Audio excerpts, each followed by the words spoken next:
Halo, assalamualaikum teman-teman. Hari ini aku mau bagi cerita di Facebook.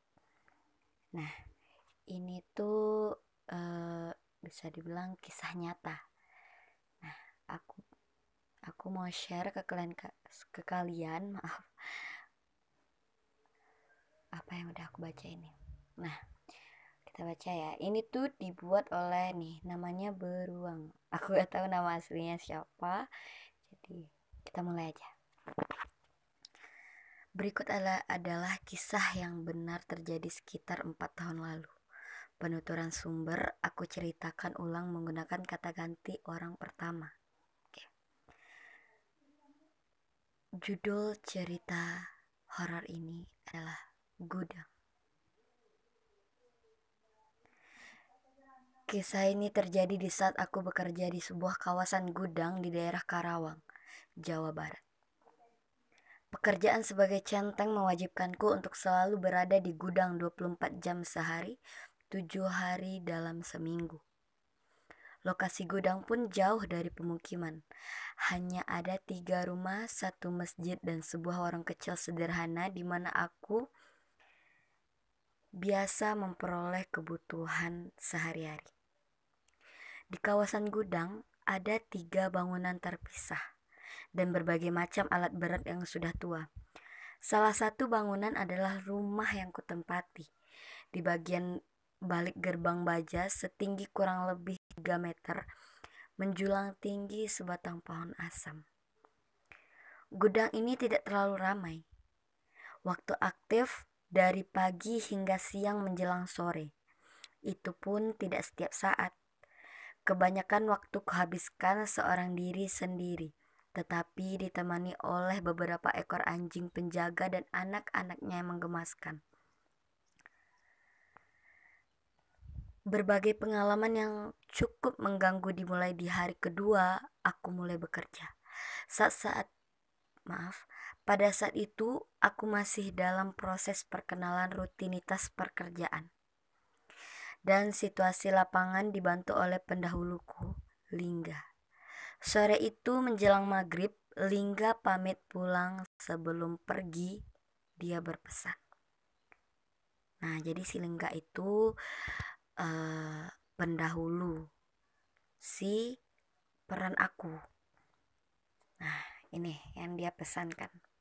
Bro, nanti gerbangnya langsung digembok aja. Besok pagi gue masuknya manjat aja kalau lo belum bangun.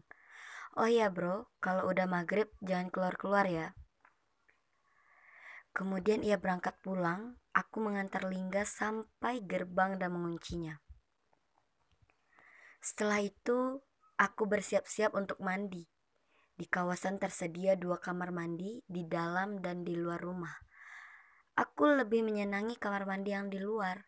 Dan pada saat itu aku pun tidak terlalu banyak mempertimbangkan pesan dari Lingga.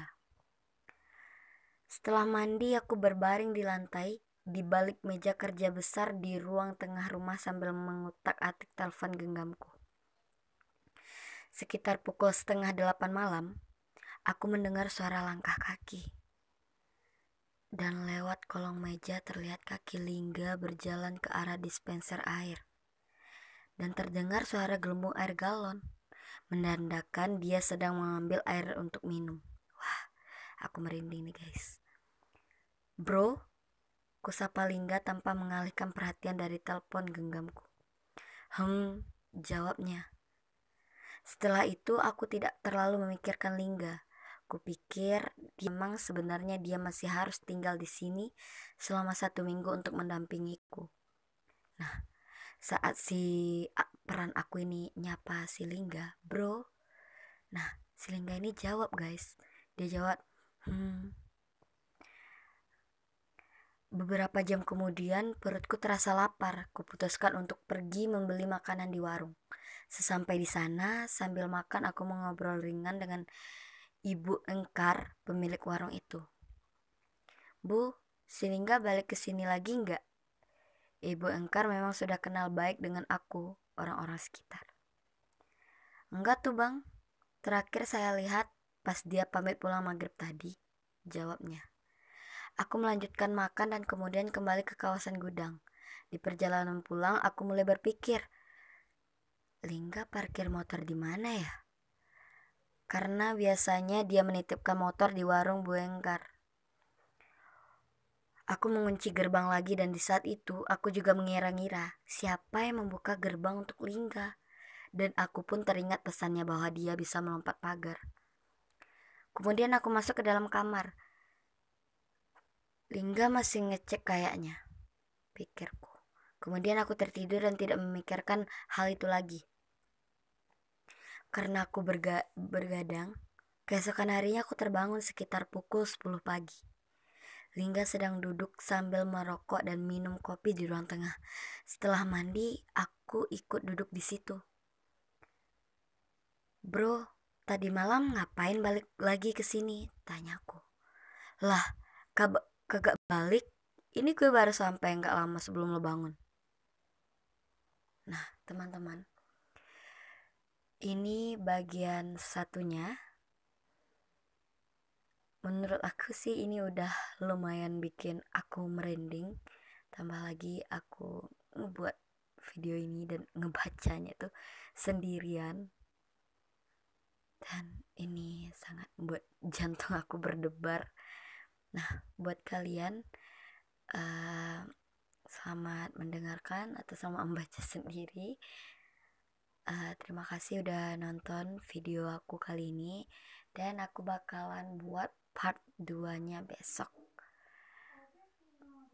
Terima kasih ya teman-teman udah nonton. Jangan lupa di like, comment, share, and subscribe ya. Thank you.